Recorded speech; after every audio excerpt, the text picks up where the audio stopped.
भारतीय छात्र संसद foundation, MIT school of government और MIT विश्व शांति विश्वविद्यालय की संयुक्त पहल भारतीय छात्र संसद 12 संस्करण पूरे कर चुकी है।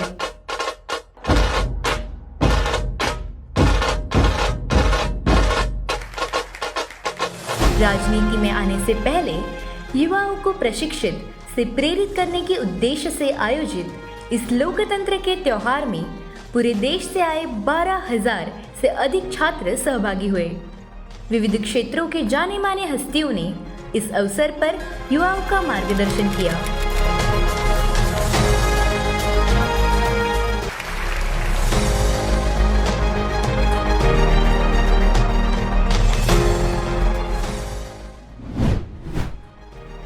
इस 12वीं छात्र संसद में लोकतंत्र और सामाजिक मुद्दों पर अपने विचार व्यक्त करते हुए श्री संजय सिंह इन्होंने कहा,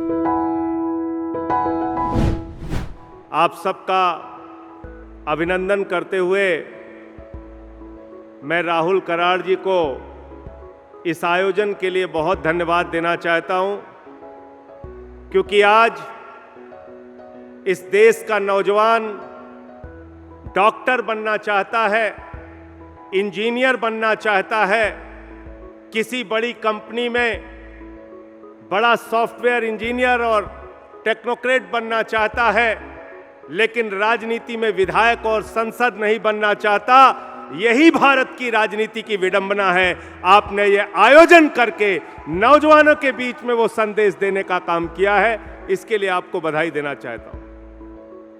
मैं अपनी बात चंद लाइनों से शुरू करूंगा। गमों की आग को अश्कों पर उबाल कर देखो, गमों की आग को अश्कों पर उबाल कर देखो, बनेंगे रंग किसी पर भी डाल कर देखो, और तुम्हारे दिल की चुभन भी जरूर कम होगी किसी के पांव का कांटा निकाल कर देखो, किसी के पांव का कांटा निकाल कर देखो। भारत का लोकतंत्र आम आदमी के पैर से कांटा निकालने के लिए बनाया गया लोकतंत्र है। भारत का लोकतंत्र एक महान लोकतंत्र है, दुनिया का सबसे बड़ा लोकतंत्र है, और एक ऐसा महान संविधान बाबा साहब डॉक्टर भीमराव अंबेडकर ने हमको दिया, जिसमें संप्रभुता की बात कही, जिसमें समानता की बात कही, जिसमें धर्मनिरपेक्षता की बात कही। और अगर हम भारत के लोकतंत्र को बचाना चाहते हैं, अगर हम भारत के आत्मा को बचाना चाहते हैं, तो हमको भारत के संविधान की प्रस्तावना पर अपना जीवन बिताना होगा और भारत की प्रस्तावना को, संविधान की प्रस्तावना को बचाना होगा।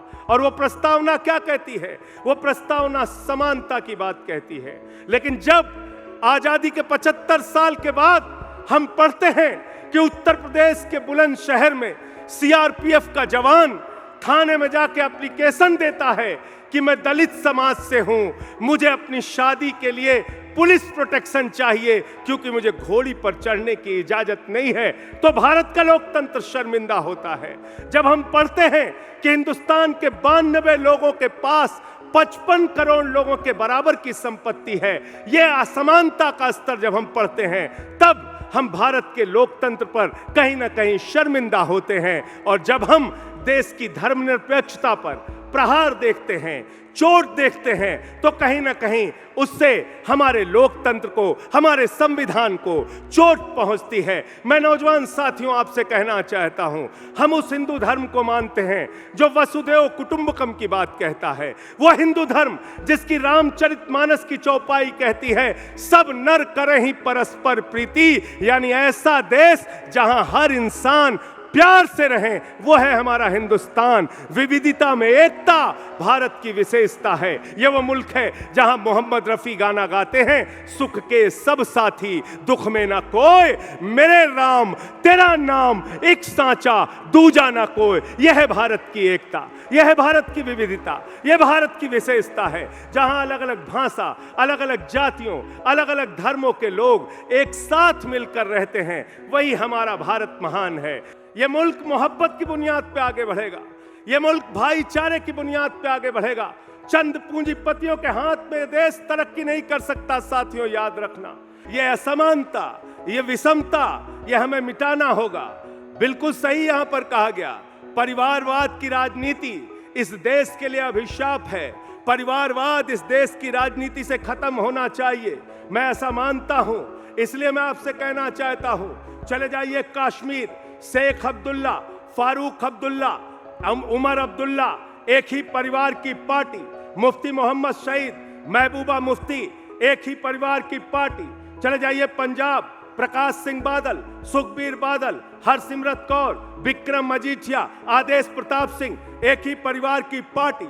चले जाइए हरियाणा, चौधरी देवीलाल, ओम प्रकाश चौटाला, अभय चौटाला, अजय चौटाला, दुष्यंत चौटाला एक ही परिवार की पार्टी। चले जाइए उत्तर प्रदेश, मुलायम सिंह यादव, अखिलेश यादव, रामगोपाल यादव, शिवपाल यादव, धर्मेंद्र यादव, डिंपल यादव, आदित्य यादव एक ही परिवार की पार्टी। चले जाइए बिहार, लालू यादव, राबड़ी यादव, तेजस यादव, मीसा यादव एक ही परिवार की पार्टी। चले जाइए झारखंड, शिबू सोरेन, हेमंत सोरेन, दुर्गा सोरेन एक ही परिवार की पार्टी। चले जाइए उड़ीसा, बीजू पटनायक, नवीन पटनायक एक ही परिवार की पार्टी। चले जाइए तमिलनाडु, करुणानिधि, कानी मोई, स्टालिन, अलागिरी एक ही परिवार की पार्टी। और इस देश की अब तक की सबसे बड़ी पार्टी भारतीय जनता पार्टी, राजनाथ सिंह, पंकज सिंह, कल्याण सिंह, राजबीर सिंह, संदीप सिंह, रमन सिंह, अभिषेक सिंह, प्रेम कुमार धूमिल, अनुराग ठाकुर, वसुंधरा राजे, दुष्यंत सिंह। देश की सबसे बड़ी हिंदुस्तान की आजादी के बाद की पार्टी कांग्रेस पार्टी, चाचा नेहरू, बिटिया इंदिरा, बेटवा राजीव, बेटवा संजय, बहू सोनिया, बेटवा राहुल, बिटिया प्रियंका, दामाद वाड्रा एक ही परिवार की पार्टी। पार्टी कहां है बताओ, हम कहां है पार्टी? ये पार्टियां नहीं हैं, चंद परिवारों का देश के लोकतंत्र पे कब्जा है। अगर ये बात नौजवानों को समझ में नहीं आ रही है तो आने वाले दिनों में भारत की राजनीति का साफ सुथरा दृश्य आप नहीं देख पाएंगे। भारत की छात्रों का संसद है और मैं आप लोगों को अभिनंदन करना चाहता हूं और आपसे एक ही निवेदन करना चाहता हूं, इस देश की राजनीति से दूर मत भागिए। अच्छे लोगों ने राजनीति छोड़ दी, इसलिए बुरे लोगों ने उस पर कब्जा कर लिया है। इस देश की राजनीति में अच्छे लोगों को, नौजवानों को, किसानों को, मजदूरों को, रेहड़ी पटरी वालों को, जो आम आदमी की बात उठा सके, ऐसे लोगों को भारत की राजनीति में आना पड़ेगा। और इसलिए भी आना पड़ेगा कि देश की पूंजीपतियों के लिए जो कानून बनता है उसके खिलाफ 1 साल तक देश का अन्नदाता सड़क पर बैठता है, 750 किसानों की शहादत हो जाती है। अगर आप राजनीति में नहीं रहेंगे तो ये शहादतें रुकने वाली नहीं है, याद रखना। इसलिए ये अमन बिक रहा है, चमन बिक रहा है, गरीबों के तन का कफन बिक रहा है, बाजारों में राधा का तन बिक रहा है। यारो बुरा न मानो तो कह दूं, इन बेईमानों के हाथों वतन बिक रहा है, इन बेईमानों के हाथों वतन बिक रहा है। फ्री बीज पे सवाल खड़ा किया जाता है। अरविंद केजरीवाल फ्री बिजली देते, फ्री शिक्षा देते, फ्री स्वास्थ्य देते, बुजुर्गों की तीर्थ यात्रा कराते, तो कहते फ्री फ्री फ्री फ्री बांट रहे हैं। अरे विधायकों को फ्री बिजली, सांसदों को फ्री बिजली, मंत्री को फ्री बिजली, मुख्यमंत्री को फ्री बिजली, प्रधानमंत्री को फ्री बिजली, तो इस देश की जनता को जनता के पैसे से फ्री बिजली मिलनी चाहिए कि नहीं मिलनी चाहिए? बताइए, बताइए, हाथ उठा के बताइए, मिलनी चाहिए कि नहीं मिलनी चाहिए?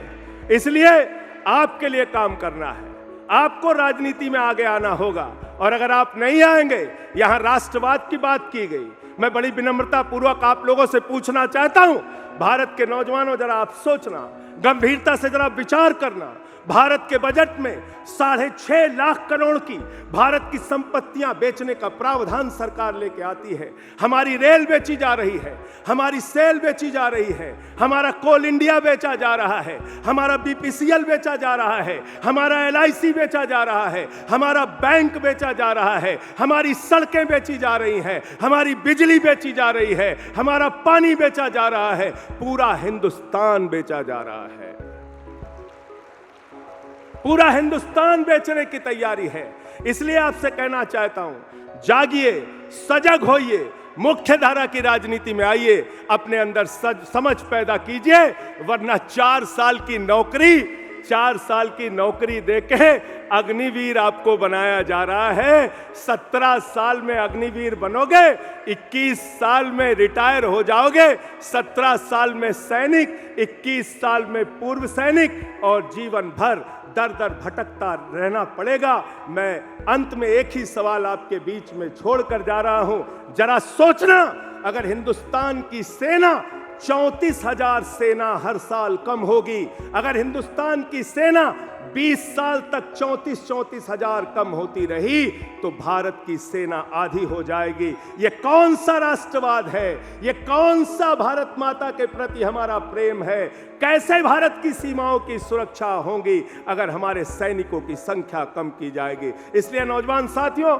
इन सवालों पर सोचिए, आगे बढ़िए, आवाज लगाइए और भारत की राजनीति को स्वच्छ और साफ सुथरा कीजिए। आज अगर भारत के लोकतंत्र पे, भारत की धर्मनिरपेक्षता पे, भारत की संप्रभुता पे, भारत की एकता पे अगर खतरा आ रहा है, तो उसको बचाने की जिम्मेदारी भी आप नौजवानों को उठाना पड़ेगा।